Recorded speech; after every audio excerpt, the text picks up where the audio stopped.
Hola amigos, bienvenidos a un nuevo episodio, a una nueva entrevista. Bienvenido a este espacio, Asana Kalani, Cuidado del Cuerpo para el Músico. Yo soy Alejandra Méndez, soy flautista, soy instructora de yoga certificada y soy creadora de este espacio.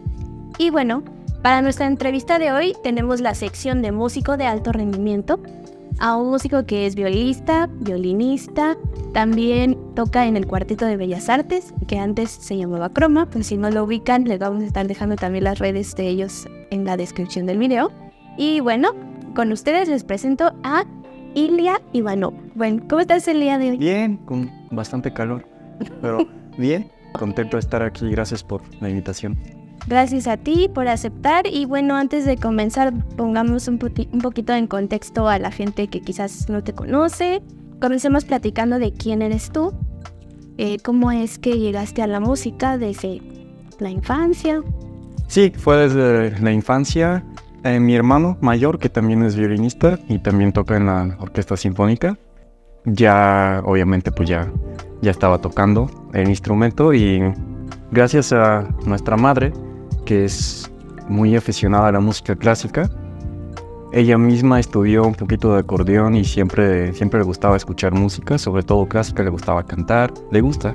Ella consideraba el violín como el rey de los instrumentos, como el más bello, el más difícil, entonces pues nos impulsó a ambos a seguir ese camino de la música. Yo recuerdo que empecé con clases a la edad de 7 años, más o menos 7, 8 años, pero era así algo como un hobby, no era de forma profesional.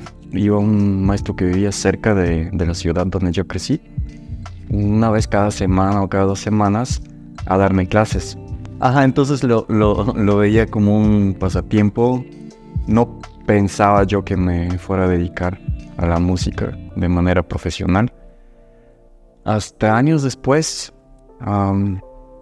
creo que tenía como unos 10 años cuando empecé a ir 2 veces por semana a clases particulares con otra maestra que ahora sí vivía en la ciudad donde yo crecí. Pero todavía no me encaminaba al 100 hacia la música.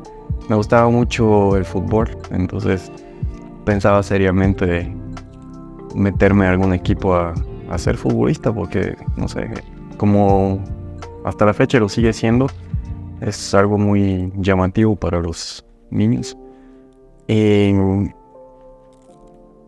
También me gustaban mucho los idiomas. Recuerdo que estudiaba alemán y me iba bastante bien, y también era otra oportunidad. Hasta que llegó la preparatoria, entonces había que elegir una de las carreras.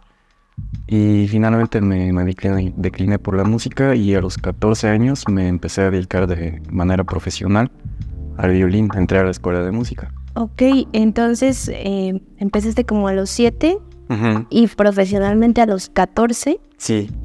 Ok, ¿y pudieras platicarnos un poquito más cuánto duró la carrera allá donde estabas estudiando? ¿Es igual que acá? Allá es un poco diferente.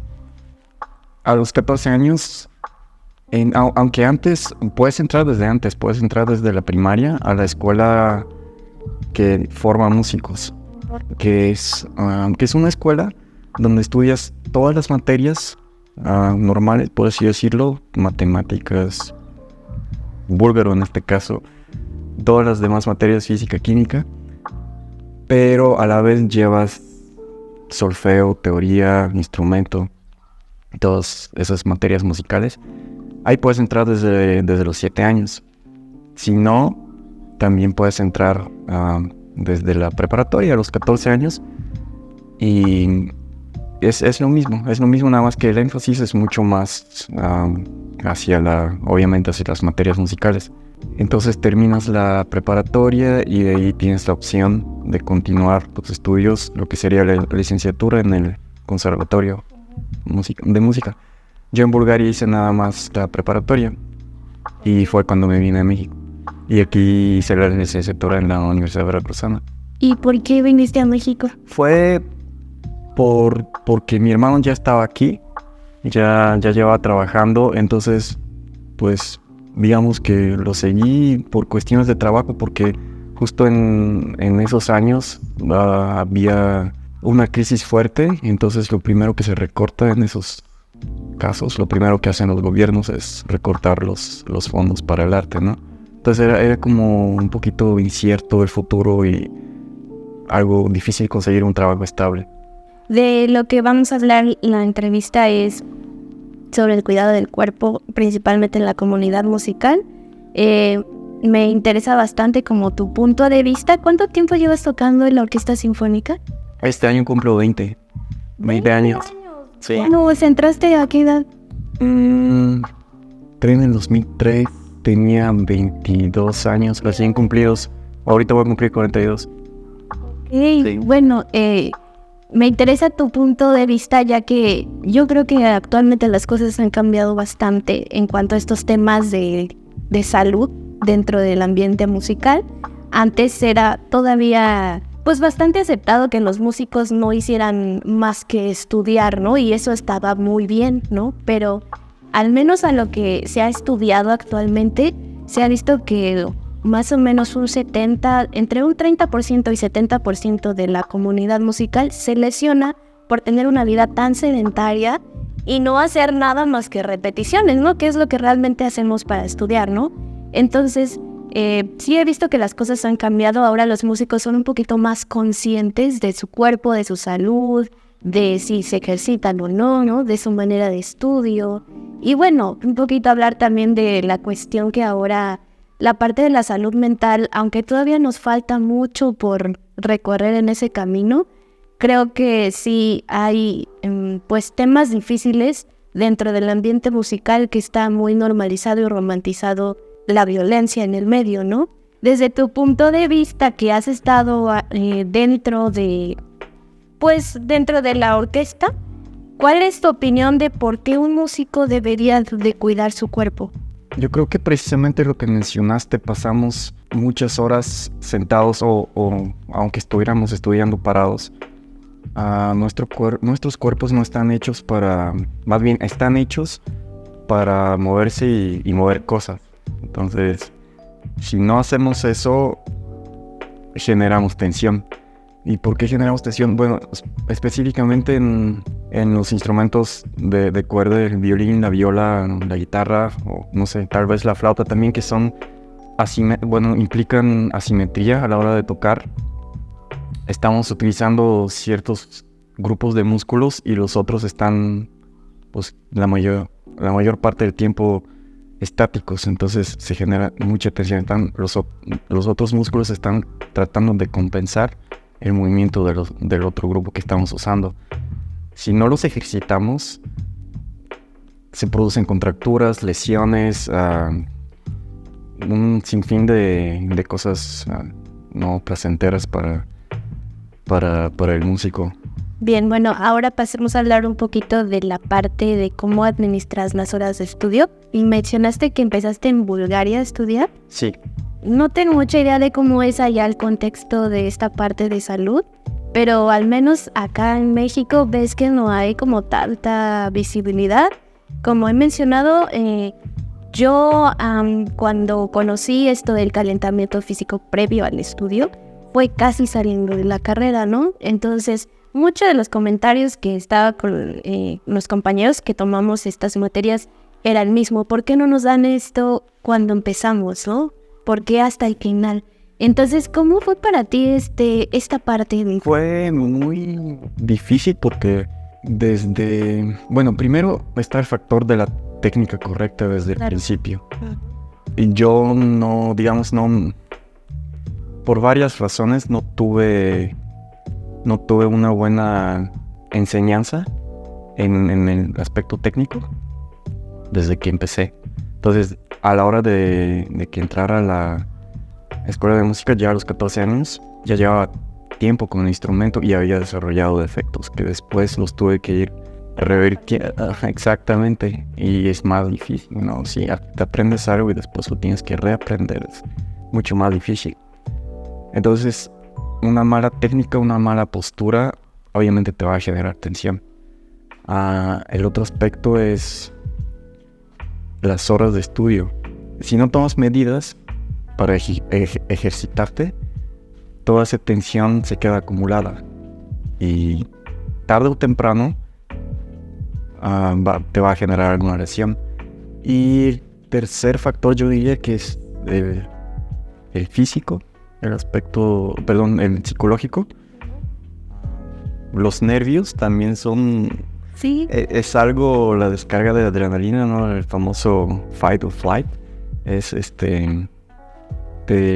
Otra vez te genera mucha tensión, sobre todo cuando es un examen importante o cuando te presentas en el escenario.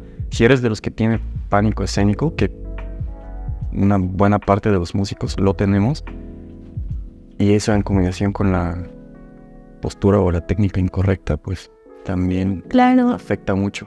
Desde que empezabas a estudiar, digamos, iniciando lo que me decías, preparatoria en música. Sí. ¿Cuántas horas estudiabas y cómo las administrabas en ese entonces? Bueno, cuando empezaba con unas 4 horas diarias. En la mañana iba a las... Sí. Y eso no... Después me di cuenta que eso no está tan bien. Primero, en la mañana llevaba todas las materias. En la tarde, pues me la pasaba estudiando. Las exigencias se volvían cada vez más mayores, ¿no? Claro. Entonces, había que estudiar más horas. Ya llegué a estudiar 5, llegué a estudiar 6, a veces 7 horas.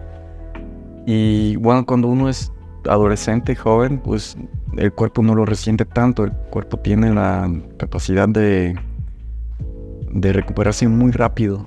Sí, sí. Sin embargo, quedan pequeñas lesiones que, aunque no las sientas, a la larga se acumulan y después se presentan. Claro. ¿Y cómo cambiaste ahora? ¿Cómo lo haces? O sea, ¿qué cambió?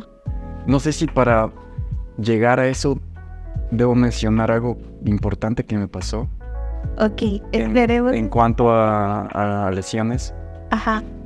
Creo que antes de eso, dime si actualmente haces calentamiento previo al estudio o no. Muy poco. Muy poco, porque todo lo que hago de ejercicio diario, que son 2 horas o más, me sirve mucho. Realmente no lo llego a necesitar. Claro. Ajá. Y bueno, hablemos un poquito de esa parte. Descubrir del ejercicio que es CrossFit, ¿es sí. lo que haces? ¿Cuánto tiempo ya llevas? Voy 3 años y medio, ya casi 4. ¿Has notado beneficios en tu manera de tocar gracias a la actividad física? Muchísimo. ¿Podrías decirnos algunos beneficios? Claro, antes, después de pasar, 3 horas en la sinfónica, 3 horas con el cuarteto y 1 hora en casa o algo así, al otro día o en la noche me sentía todo contracturado, sobre todo de los trapecios, de aquí, de la parte del cuello, de los hombros. Y ahorita hace años que no siento eso, ¿no? Claro, ¿y alguna otra cuestión en cuanto a la ejecución o técnica? Sí, aunque tendría que mencionar que antes, bueno, regresaremos a eso, pero tuve tendinitis. Tengo tendinitis en ambos brazos. Y gracias al ejercicio porque la tendinitis es crónica, gracias al ejercicio no me ha vuelto a aparecer. Y sabes, hay un tabú muy grande dentro de la comunidad musical con esta parte de la cuestión del levantamiento de pesas. Sí. ¿Tú lo recomiendas? Sí, totalmente, sí. Claro. ¿No has tenido problema? Ningún problema. Yo recuerdo que maestros de mucho renombre en Bulgaria decían, no, ni siquiera tienes que jugar ping pong porque te tensas la muñeca. O levantar pesas, ni acaso, no, porque te vas a lastimar y no vas a poder tocar. También yo he escuchado esto de que por hacer pesas ya no puedes mover rápido los dedos. No, todo lo contrario. No. Todo lo contrario, las pesas te dan agilidad. Ok. Agilidad y elasticidad también.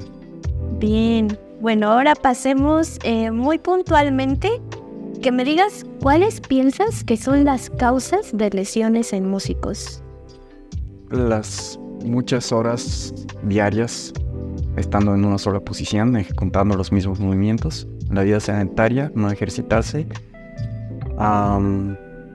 y también el estrés al que estamos sometidos, porque la exigencia es mucha, como supongo que en la mayoría de las carreras, pero el hecho de tener que preparar una obra y presentarla en un momento específico implica mucho más que, por ejemplo, elaborar un proyecto, tenerlo escrito y simplemente entregarlo, ¿no? Es diferente porque tienes que actuar a cierta hora bajo ciertas condiciones, con calor, con frío, con, no sé, algún problema personal. Todo eso podría afectar a la hora de presentarte y podría generar estrés, y a la hora de la presentación también causa tensión. Claro, y bueno, mencionaste esto de la parte de en todas las carreras hay estrés, y sí, también pienso igual. En todos los ámbitos hay mucho estrés, y sobre todo en nuestra vida actual, como es que la llevamos, todo es rápido, ¿no? A diferencia de antes, ¿no? De hace 50 años que gracias a la globalización, la tecnología, sí.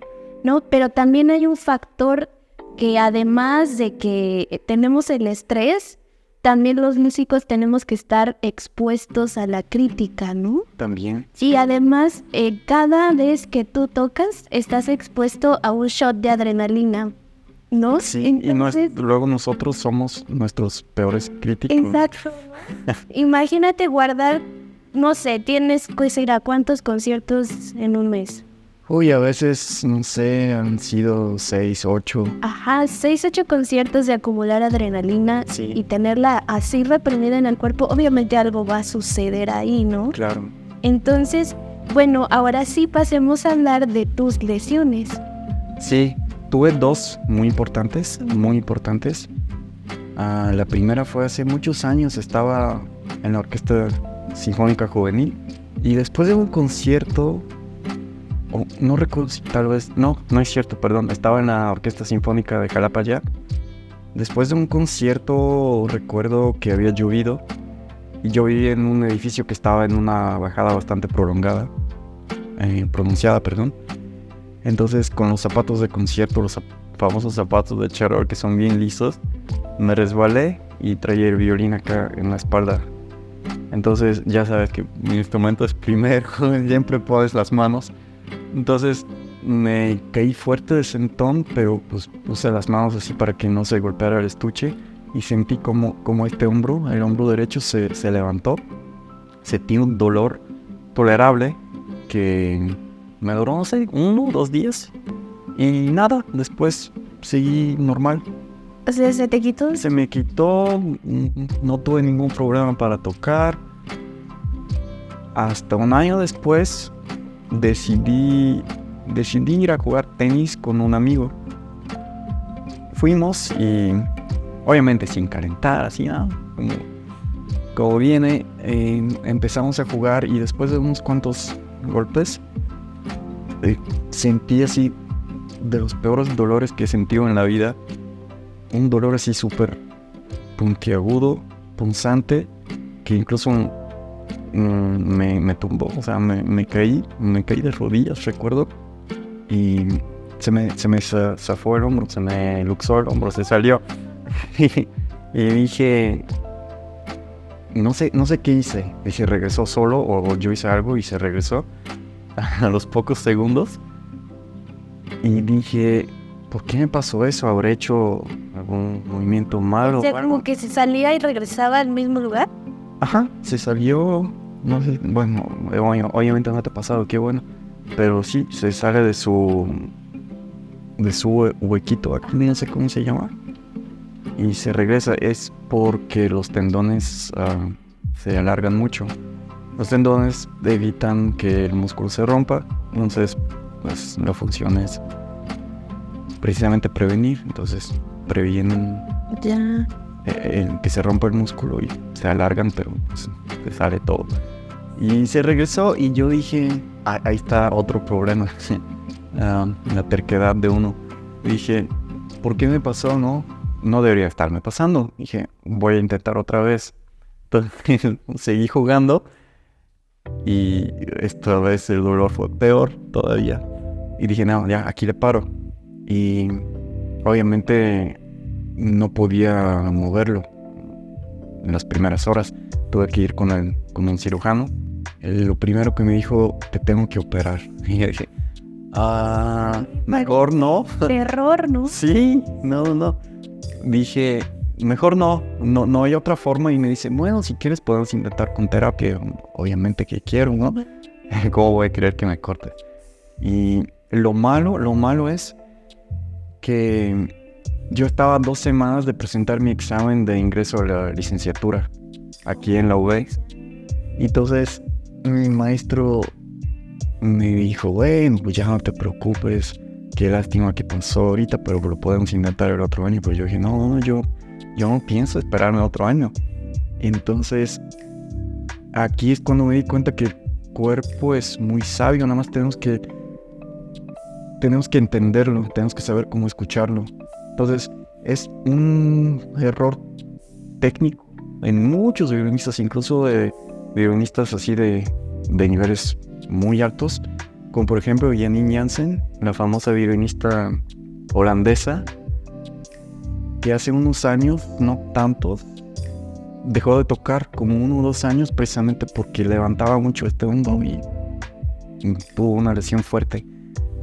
Entonces sí, muchos de nosotros solemos levantar, ya sea este hombro o ambos a veces. Entonces, como yo lo tenía lastimado, cualquier movimiento pequeño que hiciera me causaba dolor. Entonces aprendí, eso mejoró mi técnica mucho más que cualquier consejo de cualquier maestro en ese aspecto. Entonces aprendí cómo exactamente tenía que colocar mi hombro para que no hiciera ningún esfuerzo de más. Claro, ¿no? Y es que, bueno, a veces muchos músicos concuerdan que tuvieron que llegar a la lesión como para aprender a conocer el cuerpo, aunque yo no recomiendo que lleguen a la lesión. No. Eviten lo más que pueda, pero creo que lo primordial es eso, que tú aprendas a cómo se mueve tu cuerpo, sí, no cómo se mueve el cuerpo de tu maestro. Exacto, porque somos diferentes. Eso se ve mucho en el deporte también. No hay, o sea, sí hay, ¿cómo se llama? Fundamentos técnicos que uno tiene que seguir, pero no se puede decir que así tienes que ejecutar el levantamiento o así tienes que colocar la mano, porque todos somos diferentes. Sí, claro. Y bueno, ¿te funcionó la terapia? Sí me funcionó, pero lo que más me funcionó era yo sentir hasta dónde podía utilizar el hombro. Ok, ¿y fue fisioterapeuta general el que te ayudó? Sí, era una clínica de fisioterapia. Okay. No era dedicado a músicos, si esa es la pregunta. Sí, porque justo actualmente tenemos esta parte como de la medicina que está enfocada a los artistas en general, porque ves que siempre cuando uno va al médico, a veces no comprenden que nosotros usamos el cuerpo y es nuestro medio de trabajo. Sí. Entonces a veces te recomiendan dejar de tocar, y si tienes un examen en 2 semanas... Sí, claro, lo ideal es descansarlo. Sí. La parte lesionada, pero bueno, hay veces que no se puede hacer eso. ¿Y lograste hacer tu examen? Sí, logré pasarlo. Y bueno, después de esta lesión, ¿tuviste alguna otra? Después cuando estaba terminando mi segundo examen de maestría, eso fue en Bruselas, en Bélgica, me dio tendinitis en ambos antebrazos. Ok.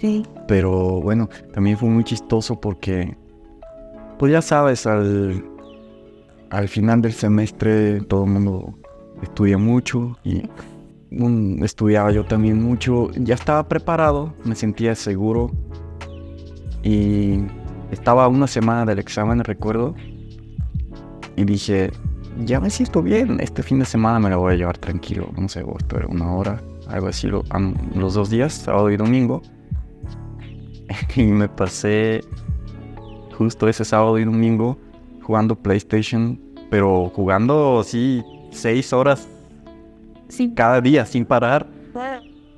Y ahí me desquité, ¿no?, de todo lo que había estudiado en el semestre.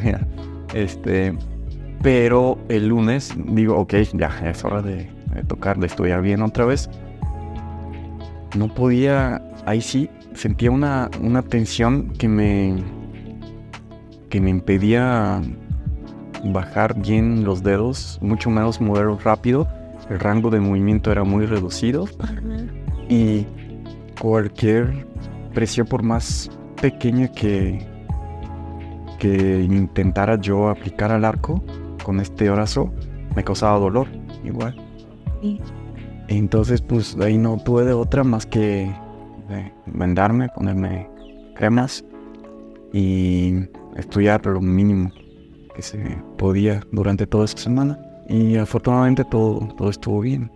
Ok, lograste Sí. examen. Sí, y es chistoso que me pasó 2 veces y tan cerca de exámenes importantes. Claro, y es que creo que también un factor importante de por qué los músicos se lesionan tanto es que muchas veces no sabemos identificar estas señales de alarma, ¿no? Que a lo mejor un día siento dolor o siento hormigueo o cansancio y piensas que el día de mañana va a desaparecer, ¿no? Sí. Pero aquí lo importante es observar que estos síntomas se repiten y un día no va a haber de otra más que pares, ¿no? ¿Tuviste señales de alarma antes? Yo creo que sí, durante toda mi carrera de estudio. Pero como son, digamos, no es nada alarmante, no es como si te lastimaras feo, no sé, haciendo algún deporte. No le haces caso realmente. Pues medio me duele, ¿no? Medio me siento tenso. O medio siento una contractura, pero duermo y mañana se me quita. O me baño con agua caliente y se me quita. Y sí se quita, pero vuelve a aparecer. Y se acumula y se vuelve más grande. Y esta última vez, la que tuviste que vendar, ¿no tuviste que ir con especialistas o médicos? No, pero tuve que hacerlo cuando regresé. Después de mi maestría me volví a incorporar a la Sinfónica. Igual estábamos tocando un programa muy complicado que era Wagner. Eran muchas notas para los primeros violines y rápidas y difíciles. Y justo el día del concierto me pasó lo mismo. Me salió tendinitis y ahí sí tuve que ir con el ¿cómo se llama? El especialista. No, traumatólogo. Tuve que ir con el traumatólogo y sí, me dio descanso 2 semanas. Y ahí sí, pues bueno, si eran conciertos era trabajo, pero era una lesión y tenía yo la justificación médica y sí me tomé las semanas. Y entonces me dijo el doctor, una vez que tengas ese tipo de lesión, es algo crónico, o sea, entonces tienes que cuidarte de no llegar a eso. O sea, es algo que... La tendinitis al parecer sí. Uh-huh. Ya. Pero se puede... Bueno, a mí no me ha pasado básicamente desde esa vez. Y yo se lo atribuyo al ejercicio. Claro, ¿no? Te ha ayudado bastante con los síntomas. Sí, muchísimo. Ok, y bueno, por lo que puedo ver a lo que has comentado, siempre que aparecían estos síntomas de lesión, ¿era quizás porque tenías un ambiente muy estresante en ese momento? ¿O no crees que sea un factor importante? Sí, yo creo que sí, claro, porque es una meta, ¿no? Entonces toda tu atención, todo tu esfuerzo, toda tu vida diaria se vuelve encaminada hacia ese día, hacia esa presentación, hacia ese examen. Entonces, sí. Sí, yo creo que sí. Quisiera preguntarte, ¿cómo te enfrentaste a la lesión en la cuestión psicológica? ¿Y crees que, no sé, porque pienso que a veces, bueno, antes de hablar de esto, quisiera mencionar que yo nunca me he lesionado de gravedad. Entonces, no pudiera hablar como desde algo que a mí ya me pasó, pero yo imagino que tener una lesión quizás te puede generar un poco de culpa contigo, porque dices, ay, estudié tanto y ahora ya no puedo hacer lo que quiero porque me lesioné, ¿no? ¿Cómo fue para ti esta parte de cuando te enfrentaste con la lesión? ¿Fue algo mental fuerte? Sí, por la cercanía del examen y que era algo muy importante, era algo que yo quería, entrar a la licenciatura.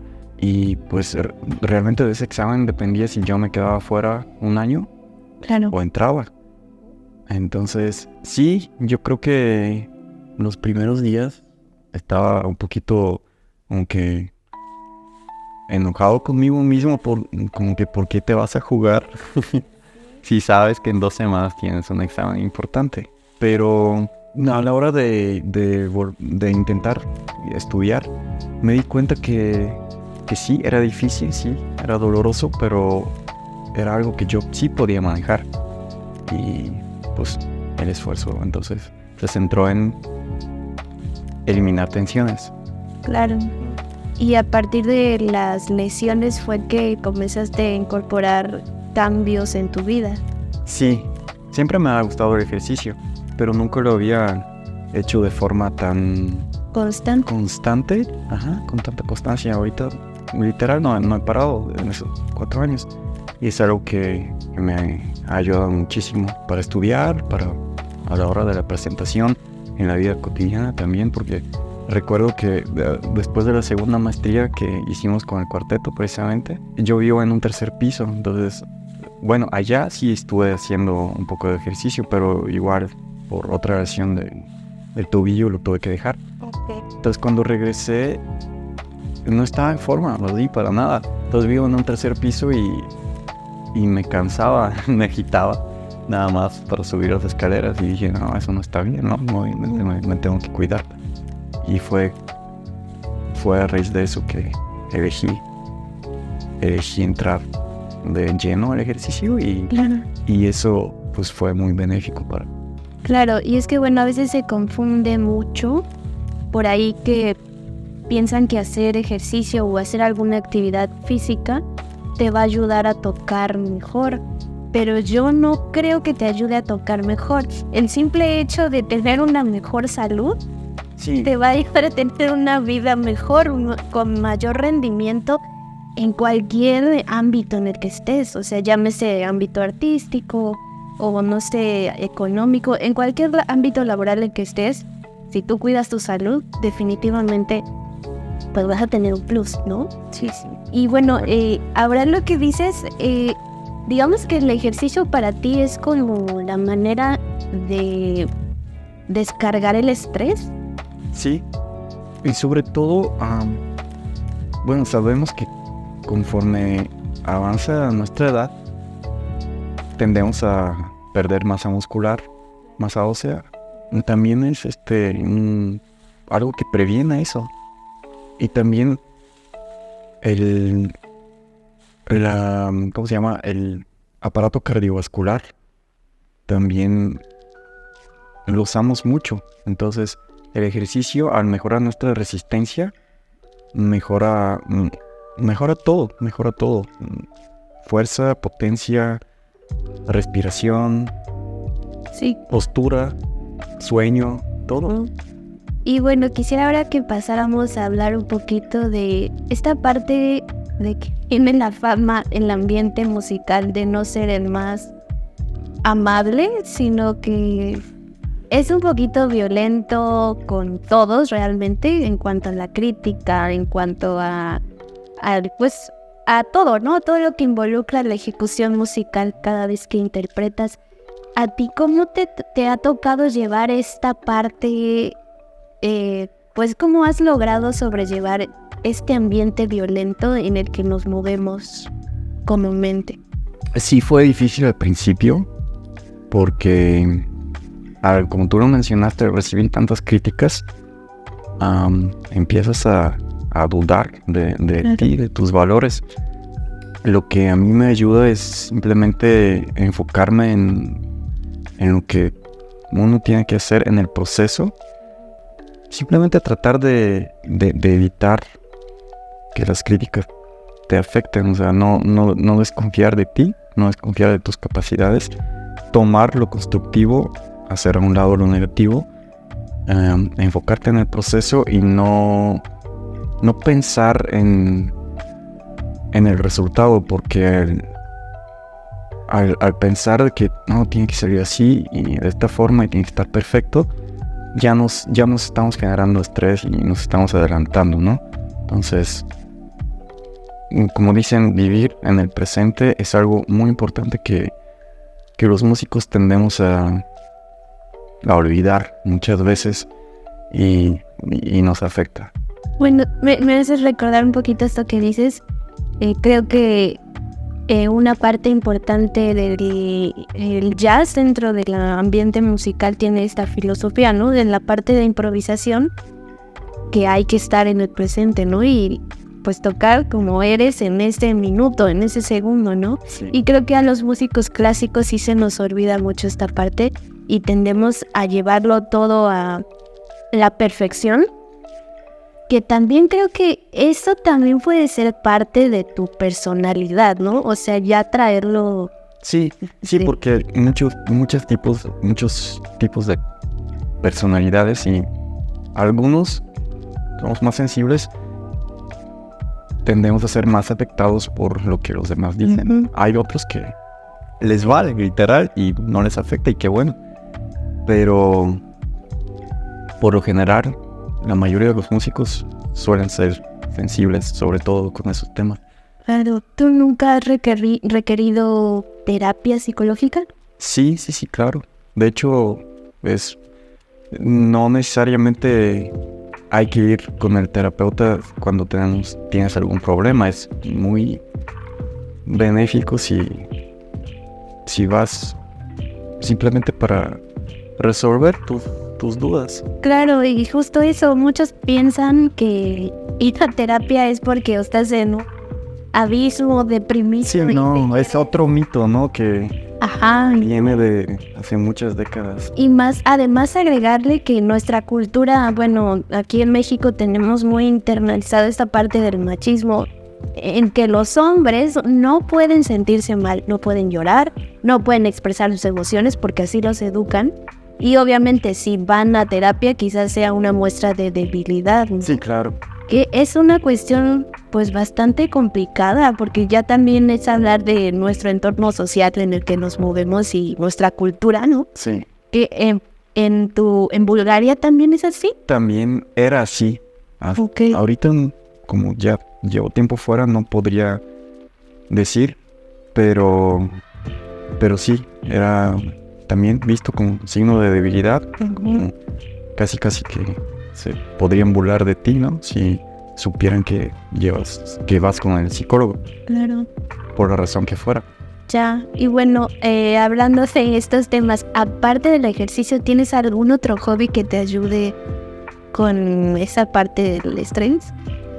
Sí, me gusta jugar ajedrez. Me gusta la lectura, aunque no tengo casi tiempo para ello. Algo importante que olvidé mencionar y que me gustaría agregar es que en mi primera maestría en Bruselas llevamos una materia de algo así parecido a cuidados del cuerpo. Okay. Que más bien era técnica Alexander. Entonces claro. Te enseñaban cómo usar tu cuerpo de forma más óptima y ergonómica, y que es algo yo considero que debería de ser implementado en todas las escuelas de música. Claro, yo concuerdo totalmente. Cualquier cosa que te regale conciencia corporal, llámese técnica Alexander, llámese meditación, sí, método Feldenkrais, sí, cualquier de ese tipo de educación somática, creo que le llaman, le va a ayudar a cualquier músico, pero yo realmente no sé por qué no implementan ese tipo de materias en las licenciaturas, ¿no? Deberían. Sí, debería. Porque yo creo que la técnica incorrecta es a causa de movimientos inconscientes. Muchas veces hacemos las cosas por intuición. Por ejemplo, cuando agarras el instrumento, como cualquier cosa que tomes, vas a ejecutar un poquito de presión con el dedo pulgar, y a la hora de tocar el violín eso es muy contraproducente, aplicar presión con el pulgar. Causa mucha tensión y deteriora mucho la técnica. Entonces, eso nos los enseñan. Sí, es lo que comentaba en algunas otras entrevistas. El tener conciencia corporal te va a ayudar a ahorrarte mucho tiempo, mucho esfuerzo y mucho sufrimiento. Porque simplemente el conocer tu cuerpo, simplemente vas a saber qué hacer, ¿no? Sí. Yo creo que a muchos nos pasa eso, que cuando entramos lo único que hacemos es copiar lo que vemos, ¿no? Por ejemplo, si mi maestro toca con tensión en el dedo pulgar, probablemente yo voy a hacer lo mismo, ¿no? Porque como yo lo estoy viendo en mi maestro, digo, Claro. yo también lo puedo hacer así, ¿no? Y también habría que ver otros factores de el propio cuerpo. Por ejemplo, yo tengo hiperlaxitud en las articulaciones y esa es una causa de lesión muy frecuente, porque como no me da dolor, yo puedo luxar mis articulaciones con mucha facilidad y repetirlo es lo que causa la lesión, ¿no? Entonces sí creo que es propio del cuerpo. Por ejemplo, yo soy instructora de yoga y he visto que los cuerpos hablan, el cuerpo habla. Así como eres en la personalidad, tu cuerpo comienza a adaptar posturas de como tú eres, ¿no? Por ejemplo, la gente que es muy tímida tiende a tener ese tipo de posturas, los que son muy extrovertidos tienden a sacar el pecho. Sí. La gente que le cuesta mucho cambiar sus ideas o adaptarse son muy inflexibles físicamente, ¿no? Entonces les cuesta, no sé, estirar la pierna. Yo sé cosas muy sencillas, sí, que dejas de observar tu cuerpo, pero si tú solito comienzas a observar, bueno, ¿qué está pasando? ¿Por qué tengo esta postura? Mis extremidades son así, no puedo hacer esto. Y comienzas a conocer tu cuerpo más allá de lo que estás viendo. Sí creo que vas a tener un avance mayor en el instrumento a que solo estás repitiendo lo que ves en los demás, ¿no? Sí, por supuesto, por supuesto. Bueno, hay personas que son muy visuales. Ajá. Entonces sí, justamente lo que tú estás diciendo, lo copian todo así tal cual. Y otras que sí necesitan más explicación teórica para poder entender lo que tienen que hacer. Pero yo creo que tiene que ser una combinación de ambas cosas para un mejor resultado. ¿En tu caso alguna vez presentaste pánico escénico? Sí, hasta la fecha, sí. ¿Y qué síntomas has notado que se han generado por el pánico escénico? Temblor. Temblor. Más que nada. Sí, sudoración también. Uh-huh. Sí. ¿Y te da antes algún síntoma? Pues sí, como mientras más cerca de la presentación. O sea, el día de claro. Antes, cuando era pequeño, hasta, no sé, semanas o un mes antes me podía dar. ¿En serio? Sí. Wow. Pero ahorita ya yo lo he podido manejar un poquito más. Por ahí hay personas que hasta se enferman del estómago un día antes de la presentación. O no pueden comer el día de... Creo que sí. Tengo recuerdos de que sí me ha pasado algo parecido. O sea, no podía comer. Claro, ¿no? Y bueno, también esta parte de desconocimiento de pánico escénico, porque a veces sí me ha tocado músicos que me dicen, no, es que yo no tengo pánico escénico, pero 5 días antes se me cae el cabello y vomito. Y bueno, unas cosas que tú dices, pero no tienes pánico escénico, ¿no? Porque a veces se piensa que el pánico escénico es que no puedas tocar en escenario. No, son síntomas. Para alguien puede ser que se ponga tieso. Exacto. Para alguien puede ser que le tiemble el arco, o para otra persona que corra en el tiempo, otro lo alenta, otro deja de vibrar, o sea, no sé, puede ser muchísimas.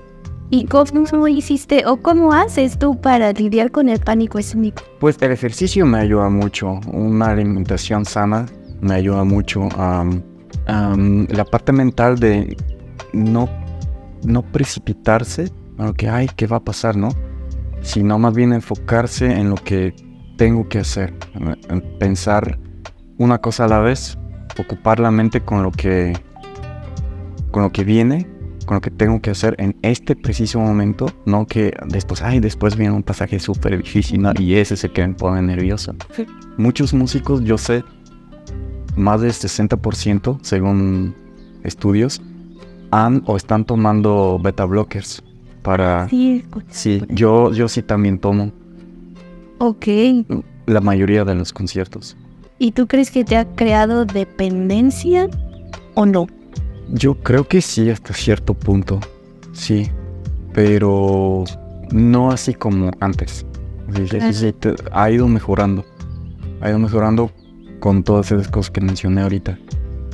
Y eso es a causa de, obviamente, de traumas de la infancia, Ajá. de maestros muy severos, padres muy exigentes, exigencias no reales, no realistas, de parte de autoridades, de figuras de autoridad. Y bueno, yo no recomiendo que tomen como medicación para tocar, pero yo creo que sí hay un sector que a lo mejor sí lo requiere, ¿no? Que a lo mejor ya la ansiedad es demasiada, ¿no? Claro. Entonces, yo sí recomendaría que si los van a usar, pues mejor que vayan con un médico que se diga, ¿no? Sí. Sí, recuerdo por ahí, tuve algún amigo en la facultad que le dijeron que si se tomaba eso ya no iba a tener nervios. Se lo tomó y en el escenario se estaba desmayando. Se le bajó la presión, mal, ¿no? O sea, ni siquiera pudo dar su examen, ¿no? Entonces... De hecho, recuerdo que la primera vez que me tomé algo fue en esa vez no me causaba temblor, me causaba mucha adrenalina y también tensión y tendía a correr mucho. Entonces fue para mi examen después de la preparatoria, porque entré al conservatorio en Bulgaria a la licenciatura, pero después la dejé. Entonces mi maestra fue la que me dio literal la pastilla y me dijo, tómatela. Entonces sí, me sirvió. Después aquí una maestra muy reconocida de la Sinfónica me dijo, yo me tomo esto antes de cada concierto. Y sí me lo tomé. No es algo que realmente perjudique si estás bien. Claro. Pero no es recomendable que lo tomes antes de consultar a un médico, ¿no? Después, obviamente, sí fui con un médico y pregunté, ¿eso está bien o no? ¿O qué más? ¿O qué puedo hacer? Y me dijo, no, sí.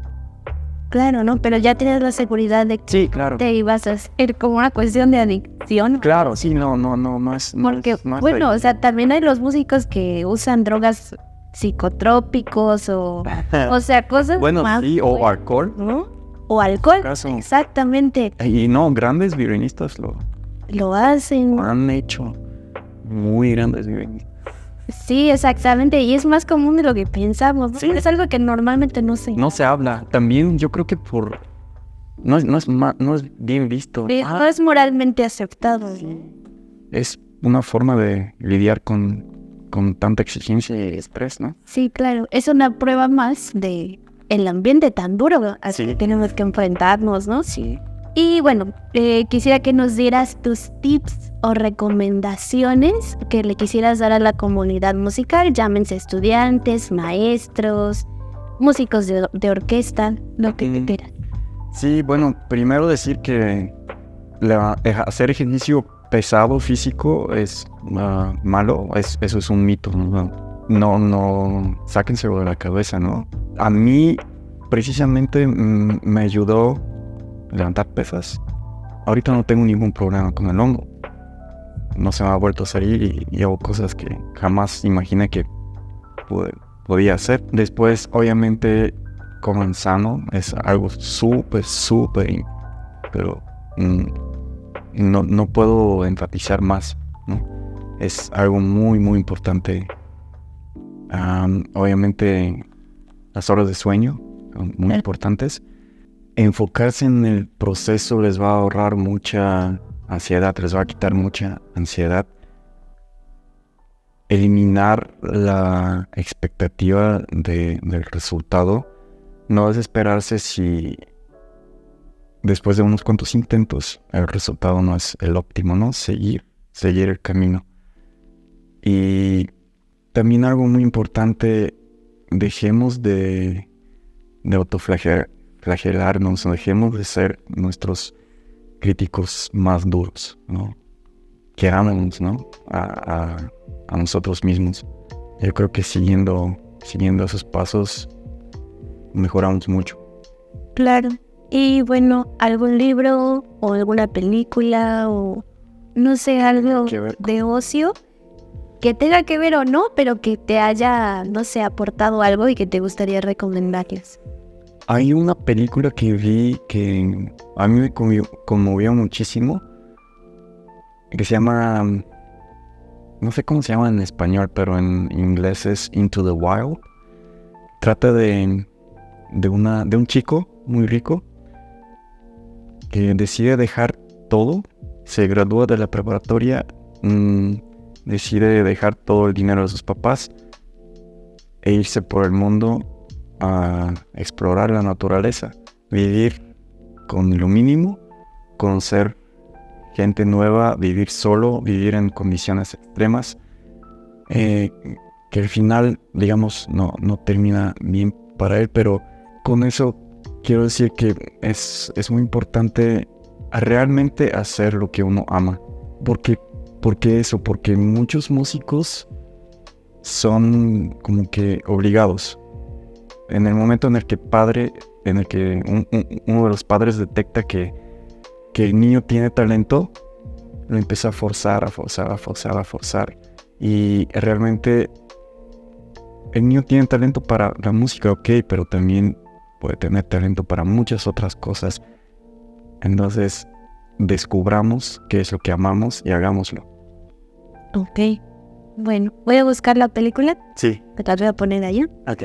Para que si alguien la quiere ir a ver. Y ya por último, danos tus redes sociales, donde te pueden encontrar o contactar.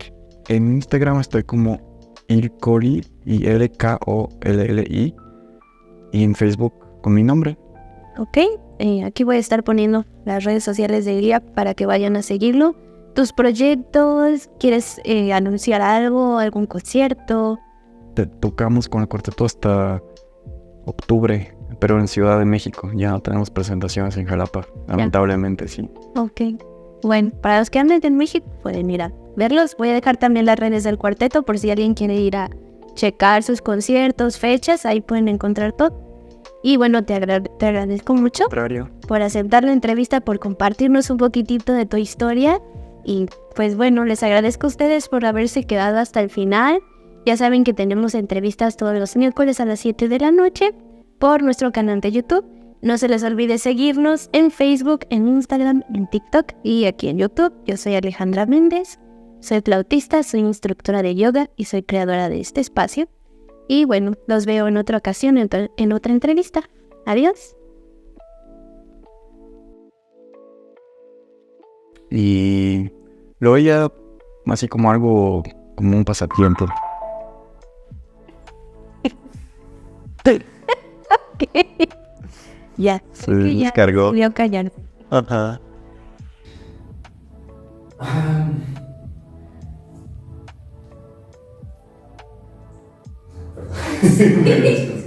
¿Puedes desconectar el refrigerador?